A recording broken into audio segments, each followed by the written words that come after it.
jamais retourner sa veste, non, c'est ça qui me fait tourner la tête. MJ imagine. Allez, donc aujourd'hui une vidéo sur un T-Max 500, donc de 2004 ou 5 ou 6, enfin bref, première phase en injection. Donc bon là j'ai commencé la vidange, c'est pas le thème de la vidéo. Le thème de la vidéo en fait c'est, voilà, avant passage au contrôle technique, nous avons une fuite d'huile sur le tube de fourche.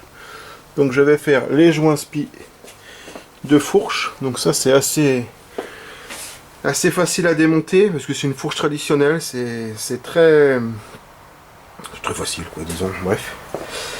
Et nous avons également, donc comme vous voyez la tête du disque, il est plein d'huile, les plaquettes sont imbibées et on a même le caoutchouc, le cache-poussière du coulisseau qui est, donc bah, lui il est tellement acide qu'il est celui-là qu'il est mangé. Donc il faudra changer ça également. Donc je vais commencer par le démontage. Donc je vais le lever. Démontage de la roue, garde-bois avant et démontage des tubes. Donc pour le démontage très simple, du 12. On sort l'étrier donc avant. Pareil de l'autre côté, donc du 12. Concernant l'axe de roue, on desserre la bride ici, clalène de 6. On n'a pas d'écrou de l'autre sens, c'est fileté dans le tube de fourche. Donc on desserre la bride, pas besoin de l'enlever, juste desserrer. Et à partir d'ici, on a une clalène de 14. On desserre la roue, on sort la roue. Donc au préalable, il faut monter le véhicule ou le sangler comme vous voulez. À partir de là, donc on sort la première entretoise et faire attention donc à l'entraîneur de compteur sur ces séries-là, parce que ce n'est pas un ABS, c'est un normal. Il n'y en a pas sur l'ABS, c'est un capteur situé à l'arrière. Donc sur ce modèle-là, faire attention donc à la roue phonique intérieure. Très fragile, c'est comme les 400 Majesty, c'est une espèce de bakélite un peu fragile. Donc bien faire attention quand vous sortez l'entraîneur. Vous repérez bien le passage du fil de l'entraîneur.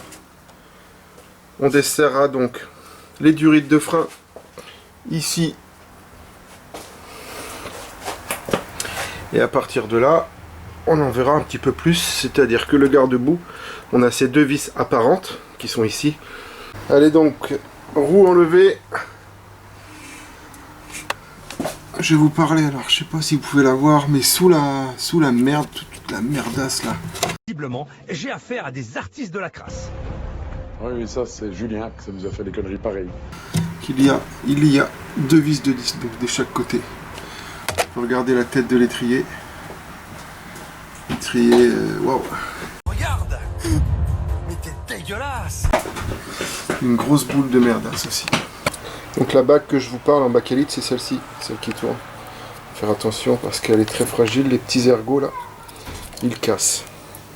Quand vous allez donc remettre la roue, faites bien attention de le mettre bien droit et vous avez donc dans la roue, vous avez des petits butoirs, des arrêtoirs. Et en fait, il ne faut pas serrer les petits ergots de la roue phonique dessus, bien évidemment, il faut les décaler. C'est ça qui va te servir de buter. Donc bien faire attention. Donc voilà.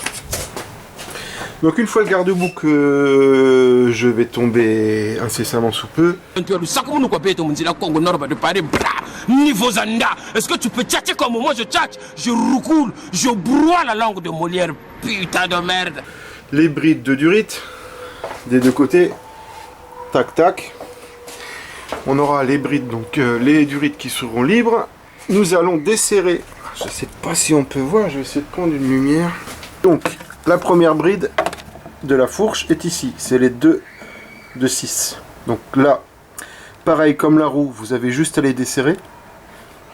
Il me semble qu'il faut enlever donc la patte du klaxon pour y accéder, sinon... Bon bref, avec une petite clé Allen également, vous pouvez y arriver. Donc vous desserrez les deux clés Allen de 6. Et donc la dernière se trouve tout au fond. Je vous dis ça, ça vous évite. Donc sur le T supérieur que je ne vois pas.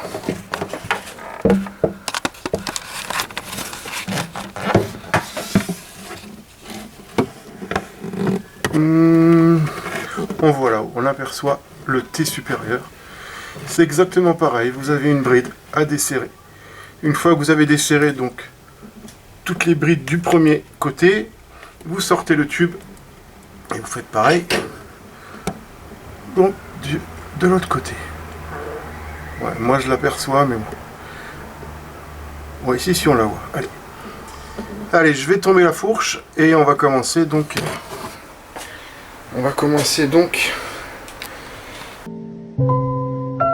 Je sais pas trop quoi dire. Ce remplacement de joint spi.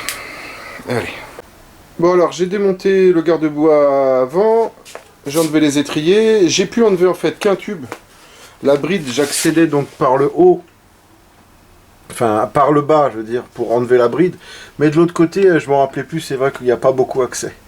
Donc en fait j'ai tombé la bulle. Les rétros, et du coup, c'est sûr que là, à ce niveau-là, on a plus accès à la bride. Voilà, juste ici à desserrer, on n'en parle plus. Donc lui, les joints spi, il a son compte. Hein. Bon, je vais regarder s'il n'y a pas d'éclat de chrome. Mais bon, ça fait un moment que ça fuit. Hein.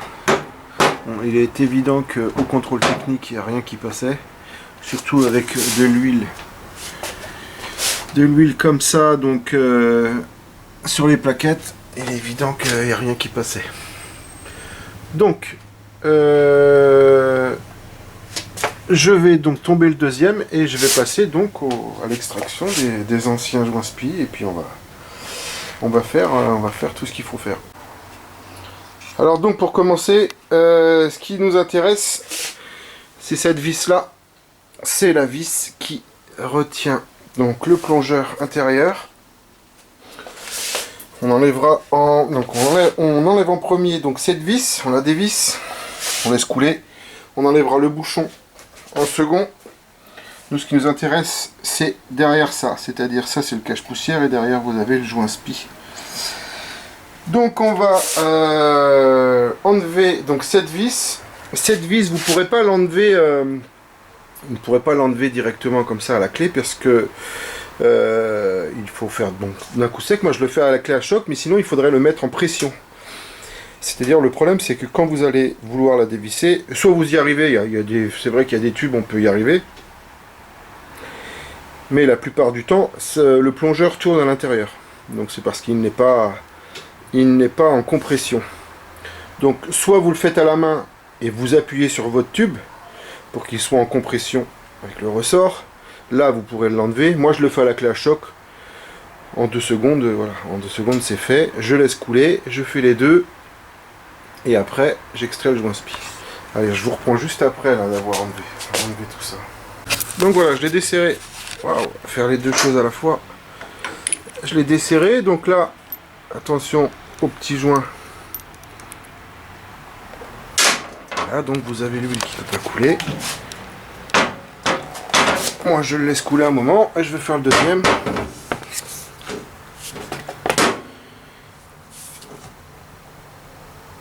Ça fait un moment, elle est pas toute jeune lui là. Elle est vraiment pas toute jeune, j'imagine qu'elle doit avoir l'âge du véhicule. Wow. Bonne vieille mayonnaise dégueu. Donc une fois que bon, les 3/4 seront dans le bac, je vais enlever mon bouchon. De toute façon il en reste toujours énormément dedans.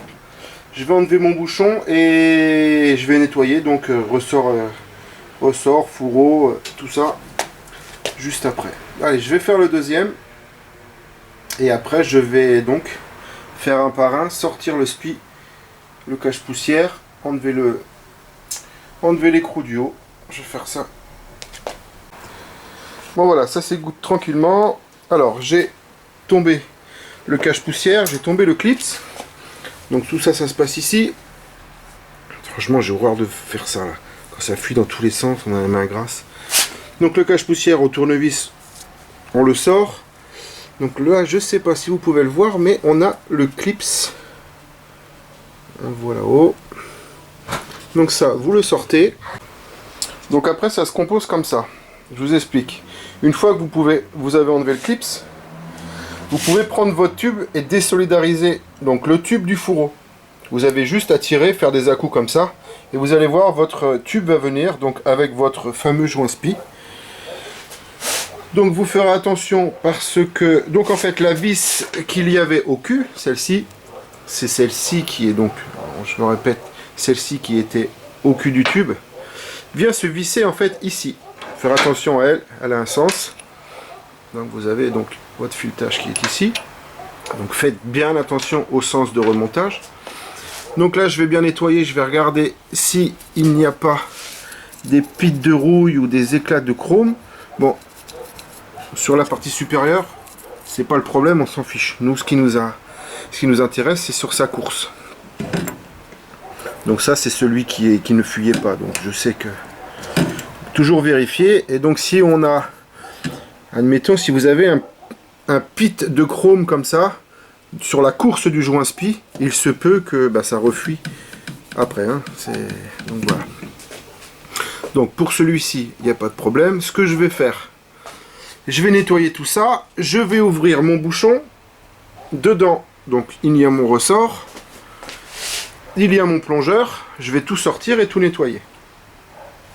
Mon joint spi, donc j'indiquerai la méthode pour le remettre. Il n'y a rien de plus facile, hein. C'est une fourche traditionnelle. Franchement, il n'y a pas besoin de s'alarmer. On nettoie tout bien là-dedans. Là-dedans, il y a... Wow, c'est les grottes de Lascaux, quoi. Il y a de tout, des gambas, des crevettes, il y a de tout. Donc tout ça, c'est vrai que c'est chiant, c'est à nettoyer. Bon, je vais vous expliquer. Donc pour un tube, pour le deuxième, hein, vous avez compris, c'est la même chose. Le plus chiant, c'est le nettoyage. Le remontage du joint spi, c'est pas un problème. Voilà, je vais désolidariser donc le tube. Sortir donc mon bouchon. Il doit y avoir une rondelle. Bon, suivant les modèles de véhicules, il y a des fois des rondelles de calage. Je ne me rappelle plus sur celui-ci. Je sors mon ressort. Et je sors mon plongeur, c'est lui qui va sortir par là. Et vous avez aussi un petit ressort de compression qui se trouve dedans au plongeur. Donc voilà, j'ai tout démonté et tout nettoyé. Maintenant je sens le poney, voilà. C'est-à-dire que ça pue littéralement la merde. Donc alors, on récapitule. Notre bouchon, le tube, la rondelle, le ressort qui a un sens, le plongeur, son ressort, le guide du plongeur et la vis. Ça c'est l'ordre. Dans votre tube, vous avez au niveau du joint spi, vous avez la bague en bronze, la rondelle, le joint spi, le clips et le cache-poussière. Respectez cet ordre. Comme je vous dis, c'est pas d'une très grande difficulté. Il faut juste être ordonné, avoir de la place. Voilà, et voilà, le problème c'est nettoyer, quoi. Là, l'huile, pour moi, oui, elle doit avoir 20 ans, hein, l'âge du véhicule. Je sais pas quelle année il est, 2007, 2008, je sais pas, je me rappelle plus. Et... Attends, c'est un 2004, c'est les premiers. Bon, donc il aurait 20 ans.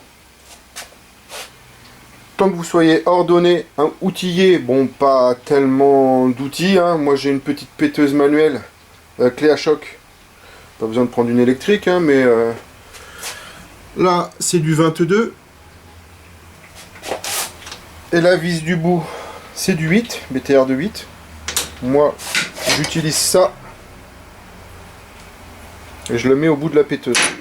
Comme je vous le dis, si vous n'avez pas la clé à choc, il faut vous serrer. Bon, pour le bouchon du haut, il n'y a pas de souci. Il faut vous bloquer votre tube un coup sec et vous sortez donc votre écrou. Le problème c'est ici. Il va falloir vous mettre donc le tube en pression pour pouvoir enlever cette vis si vous n'y arrivez pas du premier coup d'un coup sec. Ou sinon, voilà, si vous ne tenez pas votre clé à laine, paf, un petit coup de marteau, un coup sec, et ça, je dis bien, ça peut le faire. Enfin, ça va le faire, ça peut le faire. Donc voilà, il y a juste un truc qui me chagrine, c'est que j'ai les joints spi, mais mon cache-poussière, il est dégueu. Allez, voilà, j'ai remonté donc tout l'ensemble dans mon tube. Je l'ai refixé. Le bouchon là, il n'est pas vissé, c'est pour le remplissage. Donc je vais enfiler d'abord ma bague en bronze, ma rondelle et mon joint spi. Alors mon joint spi il a un sens. Donc là j'ai choisi des Athéna. Bon, c'est ce qui se fait le plus, hein. Pas trop cher. Et une référence.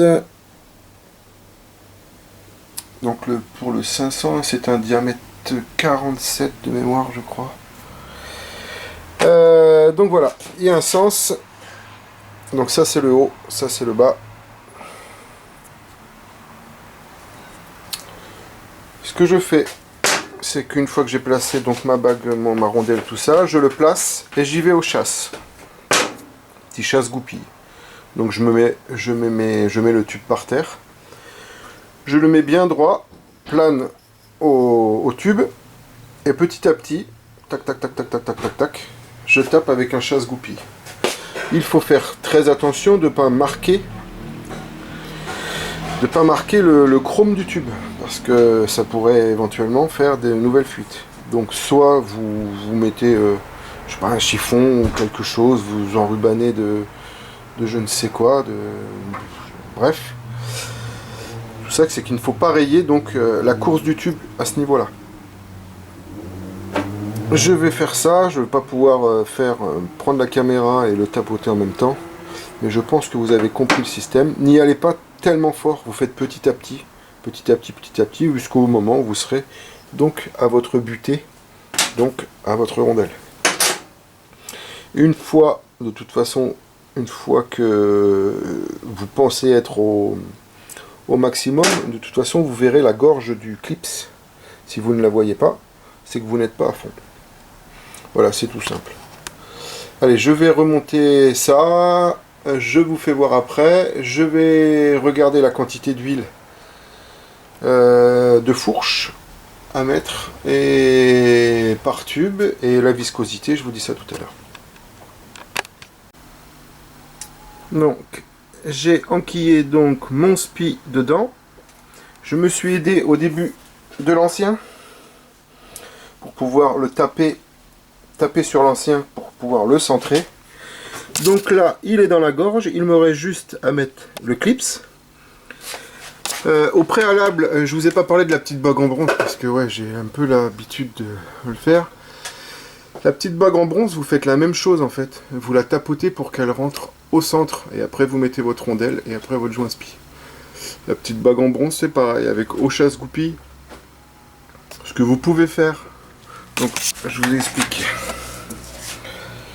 Le chasse-goupille. Après j'essaierai de monter une culasse de GS 1250 2022 sur un T-Max, on verra ce que ça donne. Non bref. Chasse-goupille, voilà. Par contre, faites attention quand vous tapotez, comme je vous ai dit, de ne pas rayer votre tube, de façon à pas avoir de futures fuites.